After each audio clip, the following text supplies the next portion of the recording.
ওং নমো ভগবতে বাসুদেবায়। আজকের বিষয়টি গুরুত্বপূর্ণ হতে চলেছে মিথুন রাশি বা মিথুন লগ্নের জাতক জাতিকাদের ক্ষেত্রে। 90 দিন অর্থাৎ মে, জুন, জুলাই এই 3 মাসে আপনাদের ভাগ্য ভাব কি বলতে চলেছে, আপনারা সৌভাগ্যশালী হতে পারবেন কিনা তা আমি বিস্তারিতভাবে আলোচনা করব। যেটুকু করব নিখুঁতভাবে করব, ধৈর্য সহকারে আপনারা ভিডিওটি দেখবেন। আমার প্রিয় দর্শক বন্ধুকে আমার আন্তরিক অভিনন্দন, শুভেচ্ছা ও ভালোবাসা জানাই। আমি আশা করি অনাদির আদি গোবিন্দের অশেষ করুণায় আপনারা সকলেই কুশলে আছেন। আমি আচার্য কমল শাস্ত্রী প্রত্যেক বুধবার এবং শুক্রবার সন্ধ্যা 8:30 এই চ্যানেল লাইভ অনুষ্ঠান নিয়ে উপস্থিত হই। ঠিক ওই সময় আমাকে ফোন করলে আপনারা নিজেদের ভাগ্য বিষয়ে জানতে পারবেন। তাছাড়া বিভিন্ন ধরনের ভিডিও আপলোড করে থাকি, সেগুলি পাওয়ার জন্য আমার চ্যানেলটিকে সাবস্ক্রাইব করে বেল আইকনে ক্লিক করে রাখুন। যখন আমি লাইভ অনুষ্ঠান বা যে কোনো ভিডিও আপলোড করব আপনাদের নোটিফিকেশন পৌঁছে যাবে। এরপরেই চলে আসছি, দেখুন এই ছকটি প্রস্তুত করেছি 15ই মে 2025-এর উপর। যেহেতু মিথুন রাশি বা মিথুন লগ্নের জাতক জাতিকাদের ক্ষেত্রে ভাগ্য ভাব নিয়ে আলোচনা করব, যেহেতু এই 3 মাসে আপনারা আপনাদের ভাগ্য ভাব কী বলতে চলেছে, সৌভাগ্যশালী হতে চলেছেন কিনা তা নিয়েই আলোচনা করব। দেখুন রাশি, মিথুন রাশি বা মিথুন লগ্নের জাতক জাতিকাদের ক্ষেত্রে নবম ভাব অর্থাৎ কুম্ভ রাশি, কুম্ভ রাশিটি নবম ভাব হচ্ছে ভাগ্য ভাব। ভাগ্য ভাব থেকে এই ভাবটাকে ধর্মভাবও বলা হয়, উচ্চশিক্ষার ভাব এবং পূর্বজন্মের কর্মফল, জ্ঞান, সৌভাগ্য, দুর্ভাগ্য, গবেষণা, আইন ইত্যাদি ইত্যাদির বিচার কিন্তু নবম ভাব থেকে করা হয় এবং এটি হচ্ছে পিতৃভাব। এবং দেখুন নবম ভাবের, যেহেতু মিথুন রাশি বা মিথুন লগ্নের জাতক জাতিকাদের ক্ষেত্রে অষ্টমপতি এবং নবমপতি সেই হচ্ছে শনি গোচরে আপনাদের কর্মভাবে প্রবেশ করে। যেহেতু নবম ভাবের অধিপতি হওয়ার কারণে মিথুন রাশি বা মিথুন লগ্নের জাতক জাতিকাদের ক্ষেত্রে শনিদেব এমনিতেই শুভকারক গ্রহ। এমনিতেই রবির থেকেও দেখুন নবম ভাবটাও কিন্তু দেখে নেওয়া দরকার, যেহেতু রবি আত্মার কারক গ্রহ এবং জীবনী শক্তির কারক গ্রহ। রবি থেকে নবম ভাব হচ্ছে আপনার মকর রাশি জ্যৈষ্ঠ মাসে, আর আষাঢ় মাসে ঠিক কুম্ভ রাশি। তাহলে এই জায়গা থেকে রবিও যে জায়গাটার উপরে দৃষ্টি, মানে নবম ভাবটা যেটা নির্দেশ করছে, ওখানে শুধু একমাত্র যখন রবির থেকে মঙ্গল ওখানে দৃষ্টি দিচ্ছে, সেই কারণে রবির থেকে এই জায়গাটা নবম ভাব হচ্ছে, তাহলে মঙ্গলের দৃষ্টি এর উপরে থাকছে। তাহলে প্রথমের দিকটা কিছুটা ভাগ্য বিড়ম্বনা আসতে পারে বা ভাগ্য সাপোর্ট নাও পেতে পারেন, কিন্তু যেহেতু 15ই মে থেকে, কারণ 15ই মে বৃহস্পতি কিন্তু এই জায়গাটার উপরে নেমে আসবে এবং 15ই মে এই রবি যেখানে থেকে নবমভাবে যে দৃষ্টিটা দিচ্ছিল, বৃহস্পতিও ওখান থেকে বসে নবমভাবের উপর দৃষ্টি দিচ্ছে, মঙ্গলও এখানে দৃষ্টি দিচ্ছে। তাই 15ই মে পর্যন্ত আপনারা যে মধ্যম ফল কিন্তু আপনারা পাবেন। এবং রাশিপতি বুধও ঠিক 7ই মে কিন্তু প্রবেশ করেছে এই জায়গার উপরে। যখন বুধ যেহেতু এখানে আপনাদের রাশিপতি বা লগ্নপতি হিসেবে একাদশ স্থানে কিন্তু শুভফল, এটা লাভস্থান, লাভস্থানে কিন্তু শুভফল আনবে। কারণ এই জায়গাটাতে যেটা বুধ এখানে মে মাসের 23 তারিখ পর্যন্ত অবস্থান করবে লাভস্থানে, তাহলে লাভভাব জায়গাটা পজিটিভ রেজাল্ট দেখাচ্ছে। এবং 14/6 পর্যন্ত এই জায়গার উপরে থাকবে বুধ, আপনাদের রাশিপতি বা লগ্নপতি এই জায়গাটার উপরে দ্বাদশভাবে থাকার জন্য মধ্যম ফল আপনারা পাবেন। এবং তারপরে বা যা বুধের থ্রুতে যেটুকু ফলটা পাবেন সেটা মধ্যম। যখন রাশিভাব বা লগ্নভাবে আপনাদের যখন প্রবেশ করবে 22/6 পর্যন্ত এখানে থাকবে, তখন কিন্তু শুভ এবং যেহেতু স্বক্ষেত্রে থাকার জন্য আরও পজিটিভ বা অতি শুভ ফল কিন্তু বুধের মাধ্যমে, যেহেতু রাশিপতি হওয়ার কারণে যেহেতু পজিটিভ স্বক্ষেত্রে থাকার জন্য অতি শুভ ফল পাবেন। এবং কর্কট রাশিতে যখন প্রবেশ করবেন তখন কিন্তু যেহেতু কর্কট রাশিটি বুধের ক্ষেত্রে হচ্ছে শত্রুগৃহ, তাহলে শত্রুগৃহে এখানে অবস্থান করার জন্য মধ্যম ফলটা আপনারা কিন্তু পাবেন।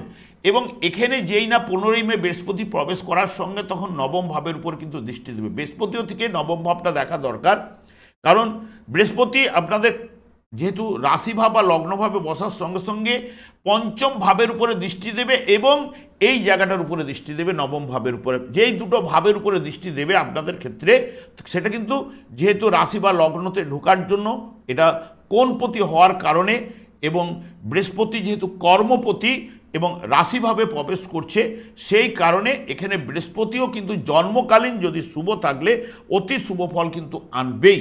এবং যেহেতু বৃহস্পতি মৃগশিরা নক্ষত্রে এই জায়গাটায় কিন্তু থাকবে, 13 জুন পর্যন্ত থাকবে এই জায়গার উপরে, কিন্তু তখন মঙ্গলের নক্ষত্রে থাকায় মঙ্গল আপনাদের ঠিক অষ্টমভাবে দৃষ্টি রাখবে, তাই নিয়ে একটু প্রথমের দিকে বাধা বিপত্তি চললেও আপনাদের কিন্তু রাহু আবার গোচরে ঠিক 19 তারিখ এই জায়গায় বা 20 তারিখ এই জায়গায় কিন্তু রাহু প্রবেশ করবে। তখন কিন্তু যেহেতু আপনাদের রাশি ভাব থেকে নবম ভাবের উপরে রাহুর গমন, জন্মকালীন যদি রাহু শুভ থাকলে ভাগ্যবান, ধনশালী এবং শত্রু বিজয় সৌভাগ্যশালীও কিন্তু করে। কারণ এটা এই জায়গা থেকে যখনই যাচ্ছে বৃহস্পতিরও দৃষ্টি কিন্তু রাহুর উপরে পড়ছে এবং রাহুরও দৃষ্টি কিন্তু বৃহস্পতির উপরে পড়ছে।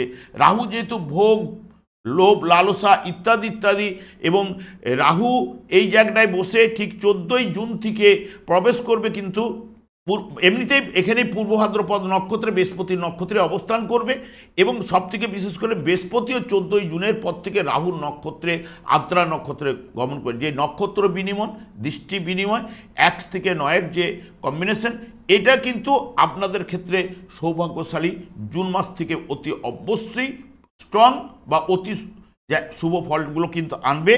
এবং এখানে মেনলি দেখতে হবে কি, নবমপতির যদি দশা এবং অন্তর্দশায় ধর্ম, ভাগ্য, তীর্থভ্রমণ, ধর্মস্থান দর্শন এবং উচ্চপদ লাভ, বিশ্ববিদ্যালয়ের যে পড়াশোনা, ডিগ্রি লাভ, এগুলো কিন্তু করায়, বিদেশ ভ্রমণ করায় বা বিদেশ বা প্রবাসে আয় ইনকাম এই জায়গাগুলো কিন্তু বৃদ্ধি করে যারা রয়েছে।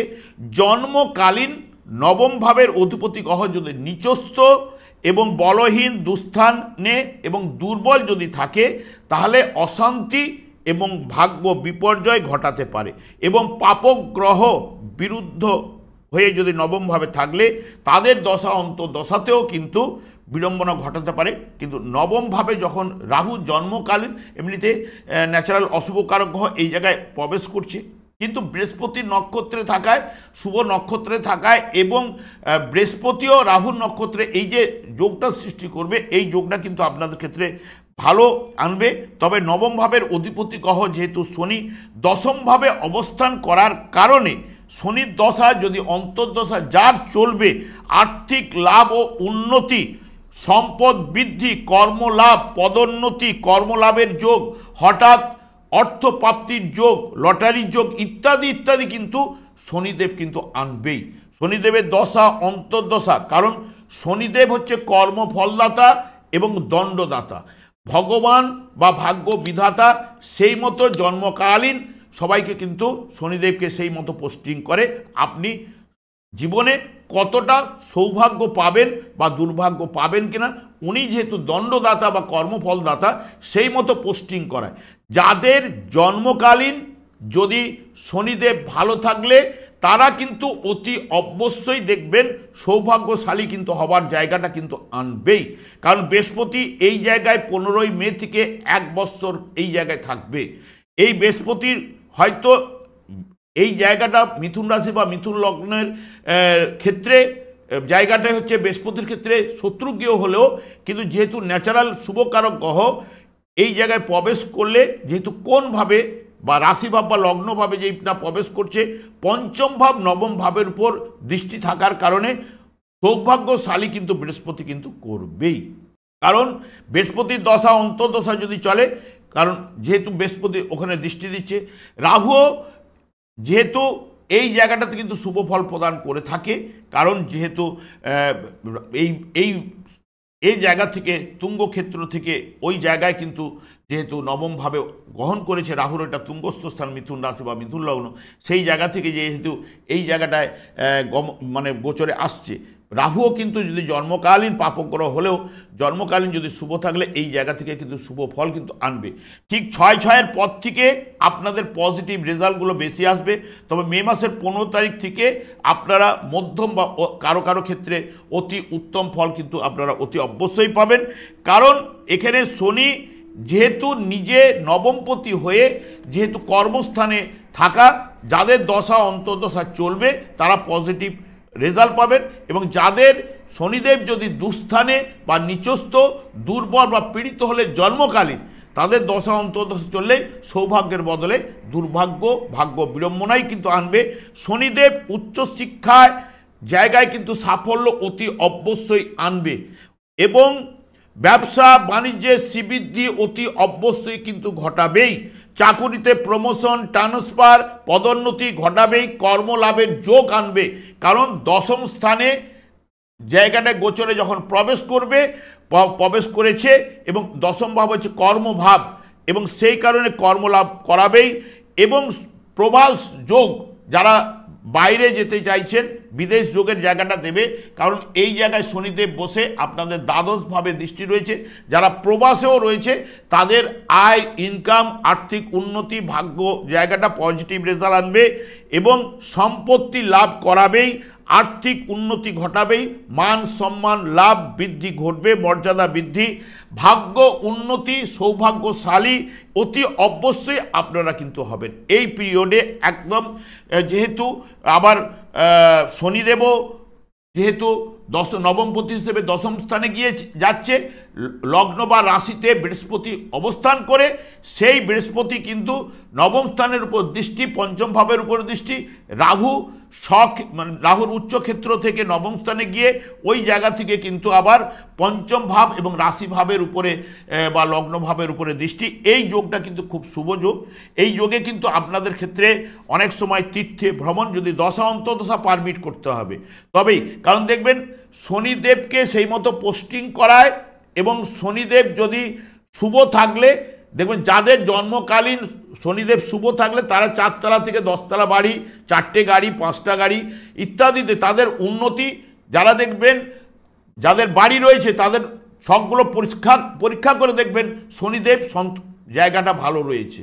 কারণ এই যে যারা বলে আমাদের মেলে না, আপনারা বলেন এত কথা, একটাও মেলে না, তাদের দেখবেন ভাগ্যপতি গ্রহটি দুর্বল রয়েছে এবং শনিদেবও আপনাদের ক্ষেত্রে অশুভ জায়গায় রয়েছে। সেই কারণে আপনাদের ভাগ্য সাপোর্ট কখনোই হয় না, সেই কারণে আপনাদের কোনো জন্মছকের কথা মিলে না বা পরিষ্কার কথা বলতে পারি। কারণ শনিদেব একমাত্রই যে গ্রহ পুরো ছকটাকে কন্ট্রোল করতে পারে। শনিদেবকে ভাগ্য বিধাতা সেই মতো পোস্টিং করায়। কারণ মৃত্যুর পরে আমরা এখান থেকে কি নিয়ে যেতে পারি দেখবেন, সুকৃতি আর পাপ পুণ্য আর হচ্ছে আত্মা। যমলোকে যায়, যমলোকে গিয়ে বিচার বিশ্লেষণ করে সেই মতো তার পাপ পুণ্য যেরকম থাকে সেই অনুযায়ী 84 লক্ষ যোনিতে পোস্টিং করায়। যদি আপনার কর্মফল ভালো থাকলে আবার মনুষ্য জন্ম পান, মনুষ্য জন্ম পাওয়ার পরে ঠিক শনিদেবকে সেই পুণ্য কর্মের, যেই নবম ভাব হচ্ছে পূর্ব জন্মের কর্মফল, শনিদেব যে অর্থটা আপনাদের পূর্ব জন্মের যে অর্থটা এনে দেয় সেই অর্থটা কিন্তু ব্যাংক ব্যালেন্স বাড়ায়। এবং রাহু যে অর্থটা আপনাদের এনে দেবে বা অন্যান্য গ্রহ যে অর্থটা আপনাদের কাছে এনে দেবে সেই অর্থ ভোগ বিলাস ইত্যাদি ইত্যাদির ক্ষেত্রে ব্যয় হবে।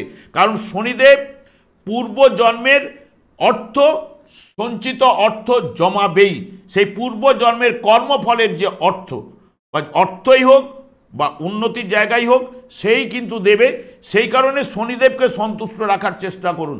যাদের শনিদেব দুস্থানে রয়েছে, পীড়িত রয়েছে, তারা অতি অবশ্যই হরে কৃষ্ণ মহামন্ত্র জপ করুন। কারণ হরে কৃষ্ণ মহামন্ত্রে শনিদেব একমাত্র সন্তুষ্ট হন। এই মন্ত্র জপ করলে আপনাদের সংসারে সুখ শান্তি আনন্দের বাতাবরণ অতি অবশ্যই প্রবাহিত হবে। কারণ 4 যুগে 4টি যুগ ধর্ম থাকলেও এই যুগে যুগ ধর্ম হরে কৃষ্ণ মহামন্ত্র গোলক বৃন্দাবন থেকে শ্রী চৈতন্য মহাপ্রভু জীবেদের উদ্ধার করার জন্য পদার্পণ করে গেছে। এই মন্ত্র জপ করলে সুখে শান্তিতে আপনারা কিন্তু থাকবেনই। আমি আর দীর্ঘায়িত করছি না। আমি আচার্য কমল শাস্ত্রী প্রত্যেক বুধবার এবং শুক্রবার সন্ধ্যে 8টা 30 মিনিটে এই চ্যানেলে লাইভ অনুষ্ঠান নিয়ে উপস্থিত হই। ঠিক ওই সময় আমাকে ফোন করলে আপনারা নিজেদের ভাগ্য বিষয়ে জানতে পারবেন। তাছাড়া বিভিন্ন ধরনের ভিডিও আপলোড করে থাকে, সেগুলি পাওয়ার জন্য আমার চ্যানেলটিকে সাবস্ক্রাইব করে বেল আইকনে ক্লিক করে রাখুন।